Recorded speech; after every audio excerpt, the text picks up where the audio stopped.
Welcome to the third installment of The Closest They Came, a series where we take a look back on the days when drivers, winless at NASCAR's highest level, came painfully close to etching their names into the history books.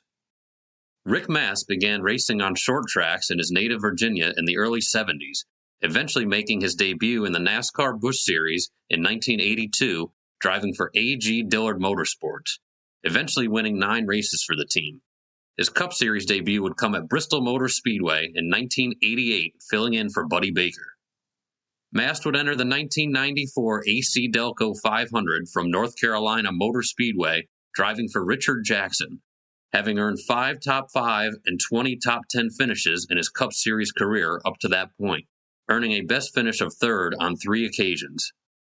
He was in the midst of a career season and came into Rockingham with high hopes after running well and finishing 3rd there in the spring race. After averaging 156.341 miles per hour on his qualifying lap, he would line up 8th on the starting grid. His car was lightning fast and handling well right off the bat, entering the top 5 by lap 16. Ford Burton, who started 7th, has moved up to 4th. Yeah, and Rick Mast has moved up to 5th. Good run for Rick. Good to see him running well. He's had so many good runs this year and had problems right near the end of the race. But he says he thinks he can win this race. His car is really hooked up.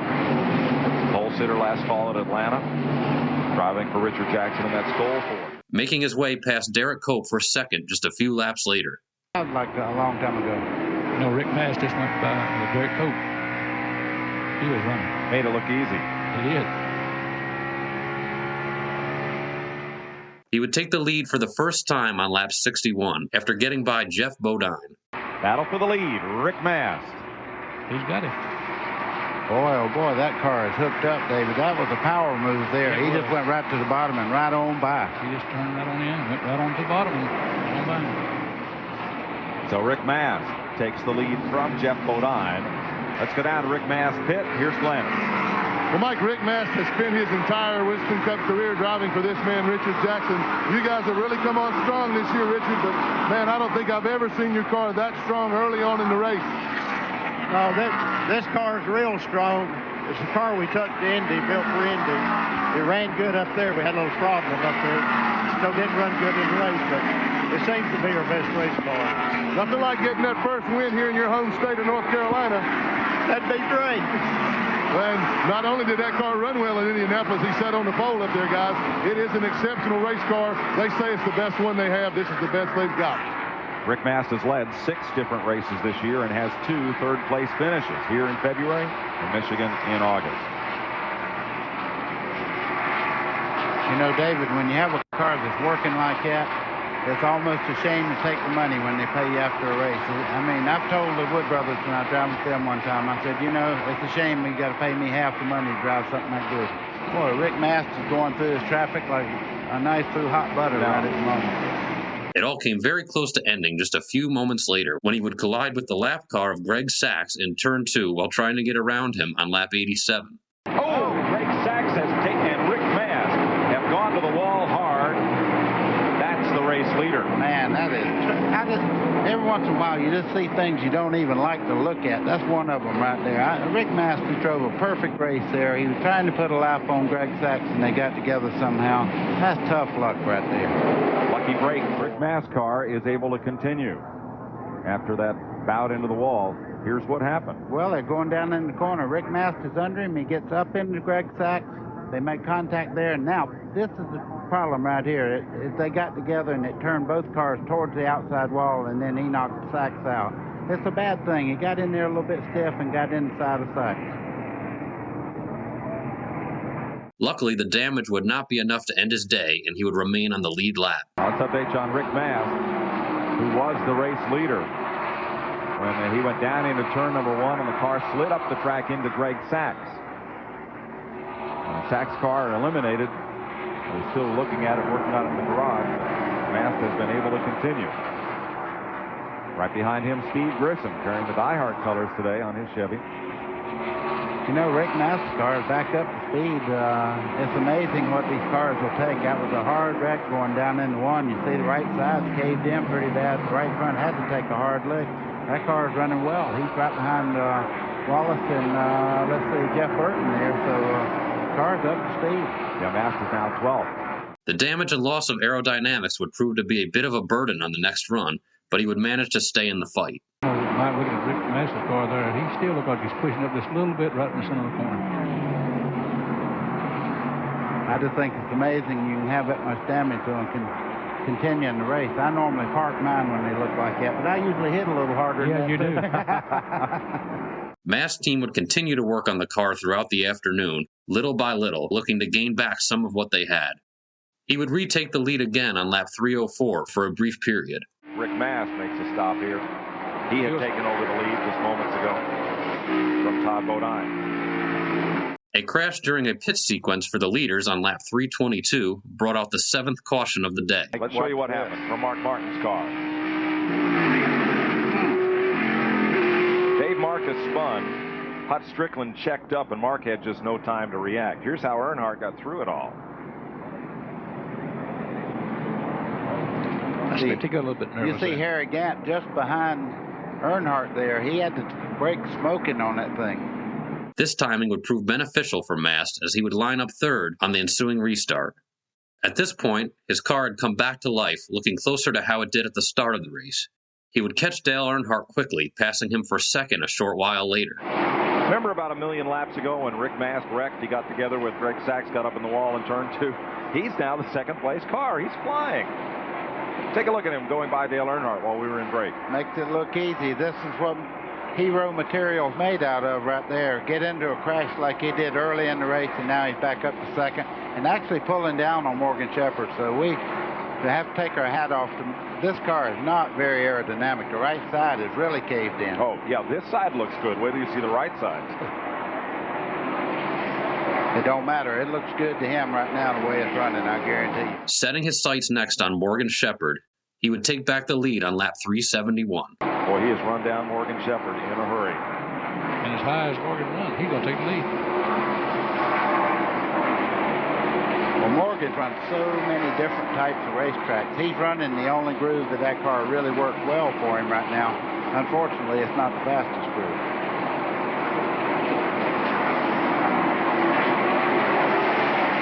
He would narrowly miss a hard wreck involving Michael Waltrip and Harry Gant in turn 4 on lap 400. This would bring the leaders to pit road. Oh,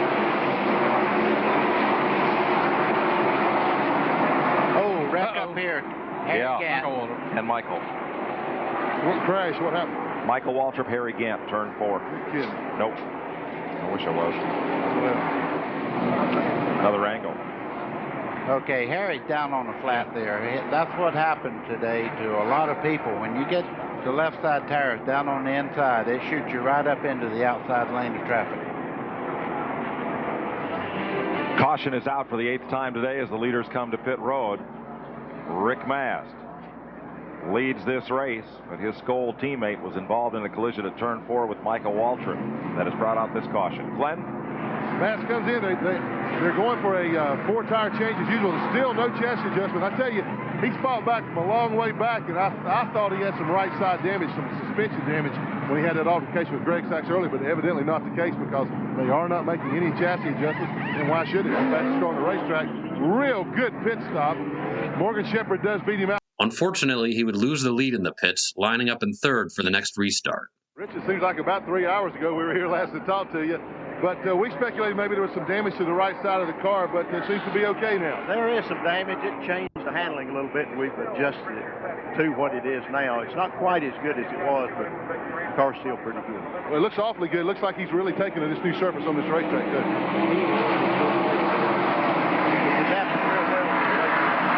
We're back to green.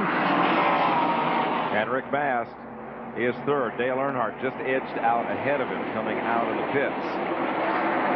That last pit stall position. So Mast lines up third behind Morgan Shepherd and Dale Earnhardt for the restart. Before he could make any progress, an accident involving Todd Bodine exiting turn 4 quickly brought out another yellow. Once things finally got back rolling, he would battle for second with Shepherd. Rick Mast has moved back up on Morgan Shepherd. Yeah, they got a great setup in that race car for a long-distance run. Right at first, they kind of pulled away about 15 car lengths on him, and now you can see he's catching Morgan every lap. And they're kind of getting close on the leader. They're 1.6 seconds back. Here goes Mast down to the bottom and shoots on through. This would set up a classic Rockingham duel as he would chip away at Earnhardt's lead and begin looking to his inside with a much faster race car. Rick Mast has caught Dale Earnhardt. Well, who's going to win it? Glenn? Well, Mike, I think that I'm going to go with my heart instead of my head. I think Rick Mast's going to win it because I think if he puts any pressure at all on Earnhardt, Earnhardt's going to back off and let him go. He doesn't want to take any chances at this time. Randy? Well, I'm going with my head, even though I want to go with my heart, and I'm still going with Rick Mast. Buddy? Well, I put Rick Mast in his first Winston Cup car, and I want to be here when he wins his first Winston Cup race. I've always thought he was a great race car driver, and he's proving it right now. David? Well, he's sticking his nose under him every once in a while, and definitely, he like I say, he's caught him, and I'm kind of like Glenn. I don't think that Earnhardt would take any changes and try to hold it back at all at this point. He's happy about winning the championship. I think he would. I think Earnhardt wants to go all the way to victory lane and not share it with anybody today. Unfortunately, just when the pass for the lead seemed inevitable, Darrell Waltrip would slam into the turn 4 wall on lap 478, bringing out an ill-timed caution for Mast. Trouble. Darrell Waltrip has hit the wall in turn 4. Ooh. Caution is out. Could that 40-race finishing streak be in jeopardy? I'd say. Oh. Left front is not turning on that car. That means a lot of damage. The leaders would take advantage of the situation and head into the pits, where although the 3 crew and the 1 crew had identical times on the actual stop, an advantageous pit stall location would keep Earnhardt out front. The green flag would wave with 9 laps to go, and despite suffering from some vapor lock on the restart, Mast would once again close in and challenge for the lead. Green flag. Earnhardt got a good jump on the restart. Trouble on Mast. Morgan Shepherd's all over him going into 1. As he had to check up, Terry Labonte goes high. Shepherd fends him off. Well, it's not over yet, guys. That 1 car is really running well right now, but closing in on Dale Earnhardt with 10 laps to go, that's almost an impossible task. This is not over. Rick Mast is within 3 car lengths. Oh, boy. What a way to win a championship is to close it out by winning the race itself. But right now, he's got his hands full with Mast.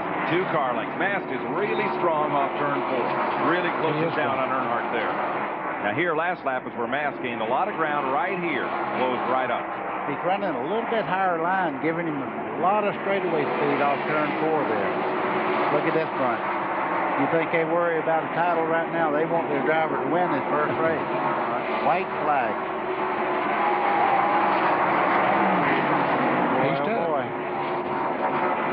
No matter who wins, I'm telling you, that's the drive of the year right there by Rick Mast to come back from such a wreck and to pull down on Dale Earnhardt like he's doing right now. Look here. Now that's Earnhardt's play right there. He does that. Here comes Mast right to the bumper, slides it sideways, and Earnhardt holds him off to win the race and knock down his 7th Winston Cup championship. Ultimately, Mast would have to settle for a career-best second-place finish, as Earnhardt would claim his 4th victory of the season and 63rd of his career en route to his 7th series title. I mean, there's that smile I wanted to see. Great job, Rick. You had an awesome car all day. Well, I tell you, Glenn, I had a real good car. Running the first turn, and when I was leading like a dummy, got in the sacks and tore my car up, messed the body up, knocked the front end out of whack, knocked the rear end over. The guys kept working with it all day, getting it back. They probably got it back 95% at the end of the race. And, you know, my car would go good on long runs. I got by Morgan. I finally run Earnhardt down. I caught him. I was going to try to cool things off for, you know, to about 15 to go, and it would really make one long, hard shot at him. I thought, like, you know, depending on how wide his bumper get, I might have a good shot at him because he's awfully good here. Then the caution come out, and I knew I was dead. I actually, when I went back on that last restart, I was more concerned about keeping guys behind me than catching Earnhardt, but we made a couple adjustments on the last stop. The car worked a little better, you know, but I knew I couldn't beat him at the end. Boy, he ran a good race. What about that last restart? Looked like he had a little bit of trouble getting up to speed there. Oh, vapor lock. I've been having trouble all during the day. I tell you what I did, that whole lap to go, when I get 1 to go, I sit there idling the thing about 8,000, 9,000. You know what I mean? Just had the motor almost wide open trying to get it stopped vapor locker. It still wouldn't come up to speed. You know, so I don't know, we had something wrong there, but I've been doing that all day. It just saved to the end of the race to do it the worst. Well, congratulations again. A career best second place finish. Good day for you. And we got 2 more races to get them yet. Okay, back upstairs. He would go on to score one more top 5 finish at Martinsville in September of 1996, and 15 more top 10s, with the final one coming at Dover in September of 2000, driving for A.J. Foyt, before his career was cut short due to extensive carbon monoxide poisoning suffered throughout. In retirement, he would become an advocate for driver safety and was influential in improving air intake systems. On an eventful day in November of 1994, Rick Mast put his talent on display, battling neck and neck with Dale Earnhardt over 500 grueling miles at the Rock, coming agonizingly close to scoring the victory. He proved he could hang with the legends of the sport.